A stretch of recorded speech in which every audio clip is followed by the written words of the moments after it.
Without the Lord, I will burn the silk and satin robes in fire.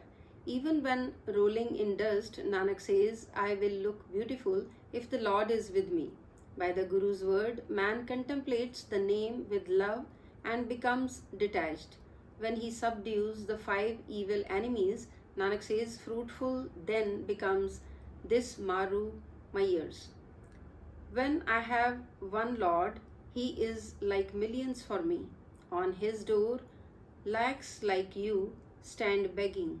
O Brahman, your life has passed away in vain since you have forgotten him who created you. Through Surat, my ears, drink the nectar that does not ever grow insipid. Nanak says, by singing the praise of the Lord's name, pure becomes one's reputation at the Lord's portal. They, whom the Lord himself protects, no one can slay. Within them is the treasure of the Lord's name, and they ever cherish the Lord's merits. They have the support of the one unfathomable being, and in their mind and body they enshrine the Lord. They are imbued with the love of the infinite Lord, and none can wash it off. By singing the God's praises, by Guru's guidance, they attain supreme serene joy. Nanak says, within their heart they wear the garland of the name treasure. Whatever the Lord does, accept that as good. O man, forsake all other duality, count. Seeing you with his gracious glance, the Lord shall attach you with himself. O man, instruct your mind so that doubt may depart from within you. Whatever is ordained from primal time, everyone acts to that. Everything is in his power. Without him there is no other place of rest. Nanak says, by obeying the Lord's will, he has become comfortable and happy. They who meditate on the perfect Guru become supremely blissful. Nanak says, by dwelling on the name, the affairs are adjusted. The sinners commit evil deeds and then bemoan and bewail. Nanak says, as the churning rod churns the curd, so does the righteous judge churn them. They who contemplate the Lord's name, friend, win the treasure of human being. Nanak says, the righteous judge addresses them thus, my mention you have rendered pure. I am struck in an evil place by the sweet words of an evil adviser. Nanak says, they alone are saved who bear good fortune on their forehead. They alone sleep and slumber in peace who are imbued with the love of their groom. They who are separated from the love of their master continue wailing throughout day and night.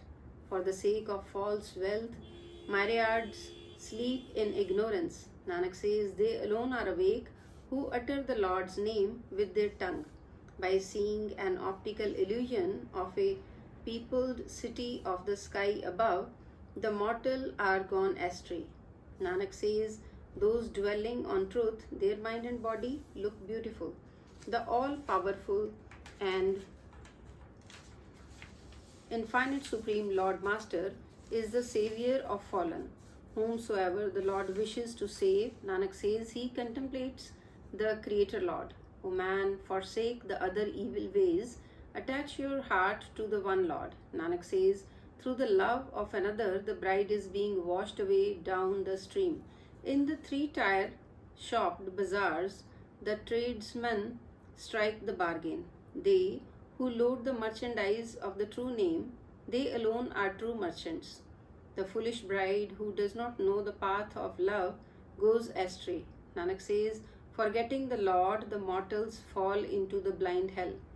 Man never forgets wealth from his mind and seeks more and more of it. Nanak says, such do not contemplate the Lord. This does not lie in their destiny. As long as the Lord himself is gracious, so long one's capital does not ever exhaust. Inexhaustible is the treasure of the word of Sire Nanak. Howsoever much one may eat and expend this wealth and property, if I could find the wings on sale, I would buy them for an equal weight of my flesh. Them I would attach to my body and search for and find that friend of mine. My friend is the true monarch. He is the king over heads of kings. By sitting whose side one looks beauteous and who is the prop of all.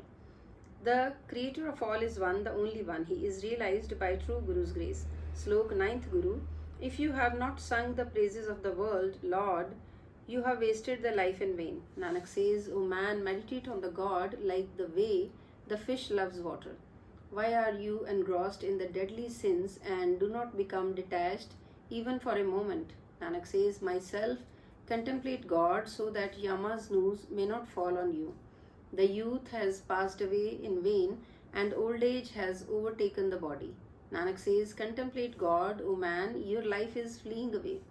You have become old, you do not see that death has overtaken you. Nanak says, O crazy man, why don't you contemplate God, the illustrious Lord? Wealth, wife, and all other property which you deem your own, none of these shall be your companion. Nanak says, know this as true. God is savior of the fallen, the destroyer of fear, and the master of the masterless.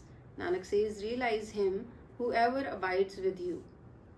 You do not love him who has given you body and wealth.